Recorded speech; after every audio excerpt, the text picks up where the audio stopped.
बिस्मिल्लाहिर्रहमानिर्रहीम। एक दिन हज़रत फ़ातिमा रज़ियल्लाहु ताला अन्हा हज़रत आयशा रज़ियल्लाहु ताला अन्हा के घर तशरीफ़ ले गई। आप घर में दाखिल हुई तो देखा कि अम्मा आयशा सहन में कुछ काम कर रही हैं और रसूल अल्लाह सल्लल्लाहु अलैहि वसल्लम अंदर आराम फरमा रहे थे। हज़रत आयशा ने बीबी फ़ातिमा को देखा तो तमाम काम छोड़कर आपकी तरफ बढ़ी और सलाम दुआ के बाद आने की वजह मालूम की। तो बीबी फ़ातिमा ने फरमाया, मैं अपने बाबा जान से मिलने आई हूँ। हज़रत आयशा ने फरमाया कि मैं देखती हूँ कहीं आपके बाबा जान आराम तो नहीं फरमा रहे। हज़रत आयशा ये कहकर कमरे में दाखिल हुई तो देखा रसूल अल्लाह सल्लल्लाहु अलैहि वसल्लम जाग रहे थे। आपने अर्ज़ किया कि आका, आपकी बेटी फ़ातिमा आई है। रसूल अल्लाह सल्लल्लाहु अलैहि वसल्लम ने फरमाया, उनको अंदर भेज दो। हज़रत फ़ातिमा अंदर दाखिल हुई तो नबी सल्लल्लाहु अलैहि वसल्लम ने बड़े ही प्यार से आपको अपने पास बिठाया और फरमाया, बेटी फ़ातिमा कैसे आना हुआ? आपने अर्ज़ किया, बाबा जान, आपकी अज़वाजे मुताहरात की तरफ से एक दरख्वास्त लेकर आई हूँ। प्यारे नबी सल्लल्लाहु अलैहि वसल्लम ने पूछा तो बीबी फ़ातिमा ने अर्ज़ किया, बाबा जान, जब आप अम्मा आयशा की तरफ होते हैं तो सहाबाए कराम बड़े बड़े तोहफ़े और हिदिये भिजवाते हैं, जबकि आप किसी दूसरी ज़ौजा की तरफ होते हैं तो बहुत कम तोहफ़े और हिदिये भिजवाए जाते हैं। आप सहाबाए कराम को हुक्म दें कि ये फ़र्क ना किया करें, बल्कि आप जहाँ भी हो वहीं तोहफ़े भिजवाया करें। हज़रत आयशा रज़ियल्लाहु ताला अन्हा फरमाती हैं कि मैं सारी गुफ्तगू सुन रही थी मगर खामोश थी। बेटी की बात सुनकर प्यारे नबी सल्लल्लाहु अलैहि वसल्लम ने इरशाद फरमाया, ए मेरी प्यारी बेटी, जिससे मैं मोहब्बत करता हूँ, क्या तुझे उससे मोहब्बत नहीं है? बीबी फ़ातिमा ने अर्ज़ किया, बाबा जान, बिल्कुल मैं उनसे मोहब्बत करती हूँ। तो आप सल्लल्लाहु अलैहि वसल्लम ने फरमाया, बेटी, आयशा से प्यार किया करो, हज़रत आयशा से मोहब्बत किया करो, क्योंकि मैं आयशा से मोहब्बत करता हूँ। हज़रत फ़ातिमा ये इरशाद सुनकर वापस लौट गई। अपनी प्यारी बेटी बीबी फ़ातिमा को अम्मा आयशा से मोहब्बत की तलकीन खुद नबी पाक सल्लल्लाहु अलैहि वसल्लम ने फरमाई थी। फिर ये कैसे तसव्वुर भी किया जा सकता है कि हज़रत फ़ातिमा और बीबी आयशा के दरमियान नफ़रत का ताल्लुक़ था। जब बीबी फ़ातिमा प्यारे नबी सल्लल्लाहु अलैहि वसल्लम की खिदमत में तशरीफ़ ले जाती तो प्यारे नबी सल्लल्लाहु अलैहि वसल्लम अपनी बेटी के लिए उठ खड़े होते और पेशानी पर बोसा देते और फिर अपनी मजलिस में प्यार से अपने पास बिठाते।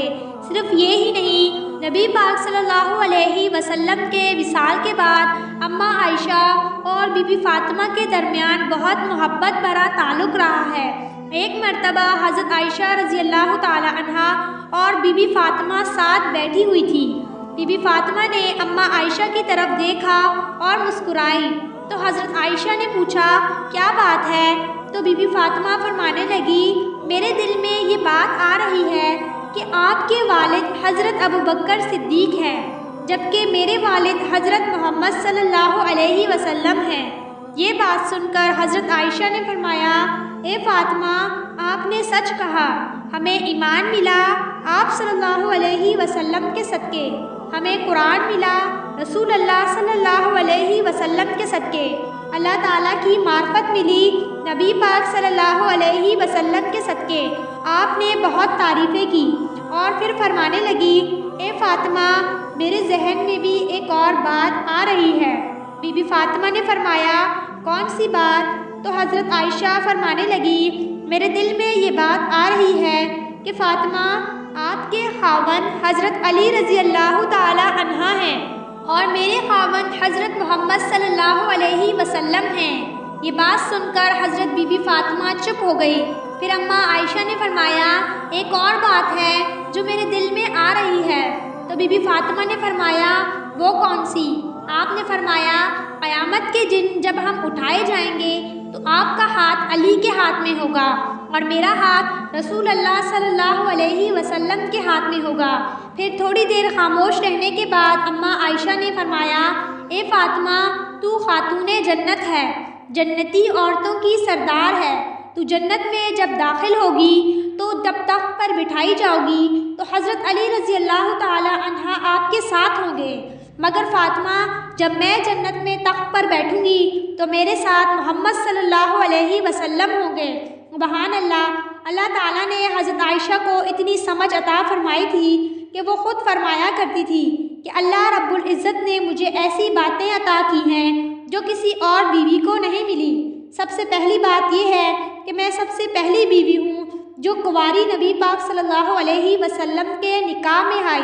हज़रत आयशा फरमाती हैं कि बदर की रात नबी करीम सल्लल्लाहु अलैहि वसल्लम कुछ ढूंढ रहे थे, तो मैंने पूछा, या रसूल अल्लाह आप क्या ढूंढ रहे हैं? तो प्यारे नबी सल्लल्लाहु अलैहि वसल्लम ने फरमाया कि मैं कोई कपड़ा ढूंढ रहा हूँ ताकि इस्लाम का झंडा लहरा सकूँ। आपने फरमाया, मैंने अपना एक दुपट्टा जिसकी ज़मीन सफ़ेद थी, जिस पर काली दारियाँ बनी हुई थी, नबी पाक सल्लल्लाहु अलैहि वसल्लम के सामने पेश कर दिया। प्यारे नबी सल्लल्लाहु अलैहि वसल्लम ने मेरे दुपट्टे को अपने हाथ से इस्लाम का झंडा बनाकर लहराया।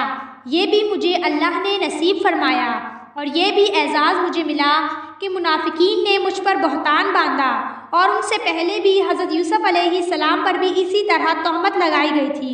इसके बाद हज़रत बीबी मरियम पर भी तोहमत लगाई गई थी, मगर अल्लाह ताला ने इन मासूम लोगों की तोहमत को मासूमों की ज़बान से रोक दिया। बच्चों ने इस बात की गवाही दी कि ये लोग पाक हैं, तोहमत से बरी हैं, और मुझ पर भी तोहमत लगाई गई। तो अल्लाह ताला ने छोटे बच्चों से गवाही दिलवाने के बजाय खुद अपने कलामे पाक में मेरी पाक दामनी की गवाही दी। सुबहान अल्लाह। और फरमाया, ये तो बहुत बड़ा बहतान है। हज़रत आयशा फरमाती हैं कि मुझे ये भी एजाज़ मिला कि मैं नबी पाक सल्लल्लाहु अलैहि वसल्लम आखिरी मर्तबा जब बिस्रे हलालत पर थे तो आप सल्लल्लाहु अलैहि वसल्लम का चेहरा मुबारक और सर मुबारक मेरी गोद में था। मेरी निगाहें आप सल्लल्लाहु अलैहि वसल्लम के चेहरे पर लगी हुई थी। आप सल्लल्लाहु अलैहि वसल्लम के पेट में जो आखिरी चीज़ गई वो मेरा लुआबे दन था, और ये अल्लाह का मुझ पर बहुत बड़ा फ़ज़ल था। जब नबी पाक सल्लल्लाहु अलैहि वसल्लम का विसाल हो रहा था तो उस वक्त नबी पाक सल्लल्लाहु अलैहि वसल्लम मेरे पास थे और उनका चेहरा मुबारक मेरी गोद में था और वो मुझे देख रहे थे। सुबहान अल्लाह।